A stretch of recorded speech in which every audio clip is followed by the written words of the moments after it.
We meet this morning for the end of the series, and in continuation of yesterday, I intend to reiterate some points, to stress on some things and bring further clarity.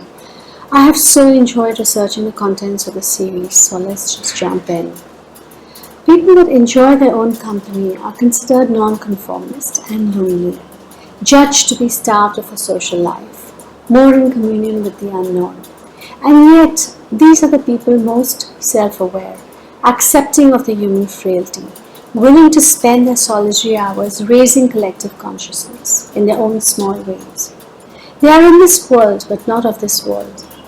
Like researchers, artists and writers, they find other outlets to share their sociability with. It seems here that being alone isn't being lonely, for the time is put to good use for when the opportunity arrives for intimate connection, an honest point of view gets shared without reservation. In the last 2 years, a faceless celebrity, a virus, has raised questions of what is true social connection.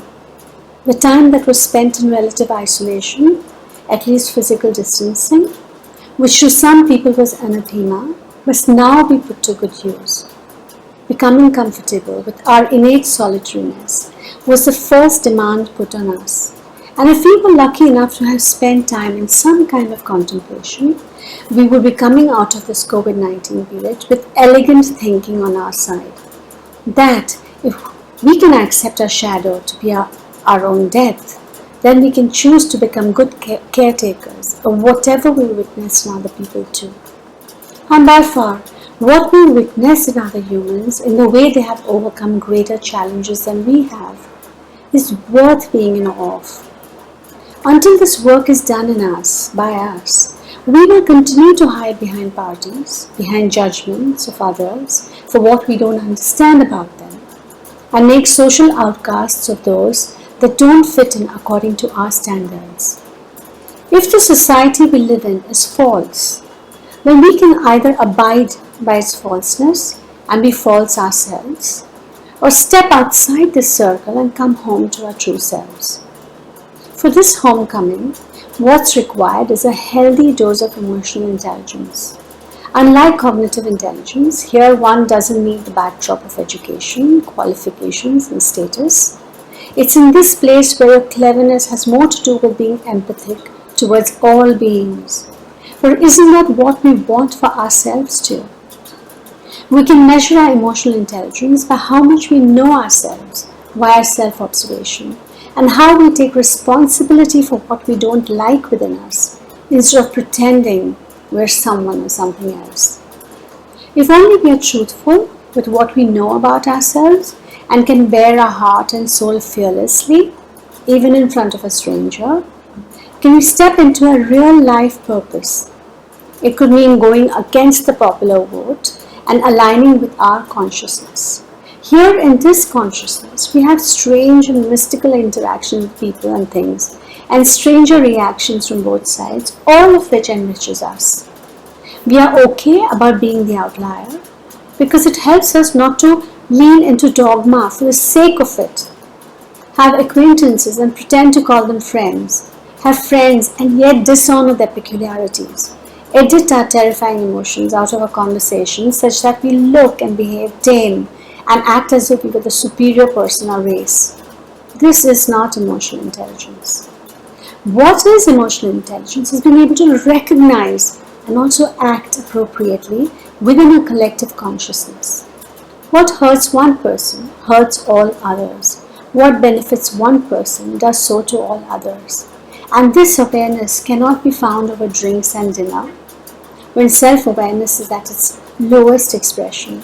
But only then when we can step into our individual role as a caretaker for all life, not just ours and those we love, but all life.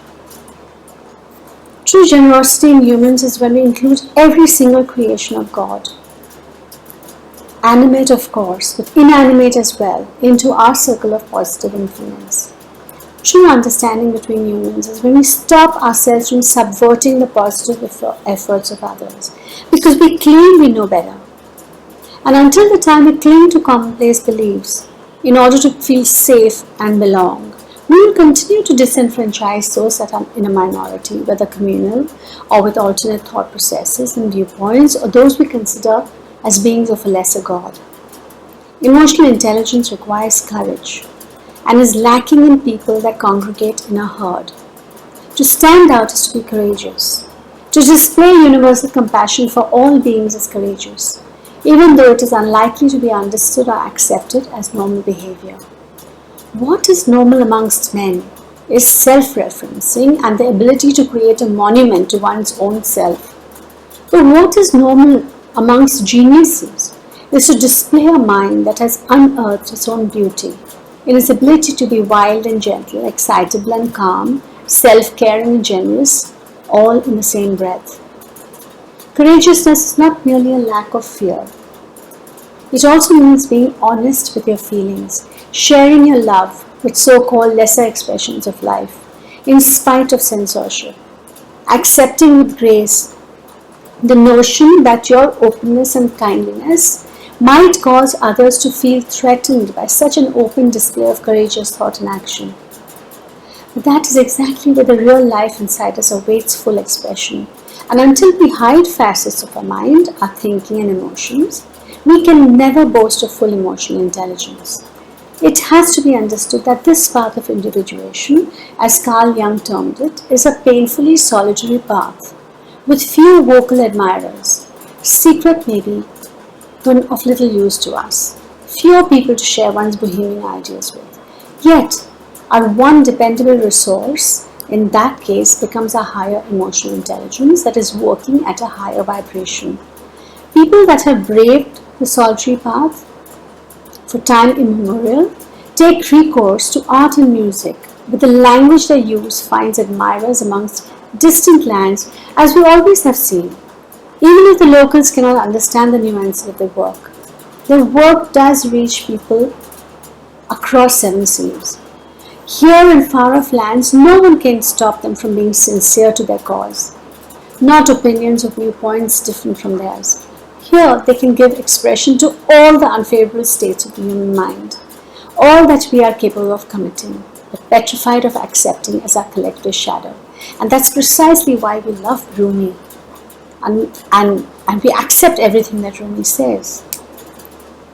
Being alone means literally that, not simply rejecting the physical company of fellow humans, but being emotionally available to whatever seeps into our consciousness, from the collective learnings of every person, alive or dead. And this is the honor bestowed on the person willing to walk the path of self-understanding and self-awareness, both qualities required for the development of the psyche.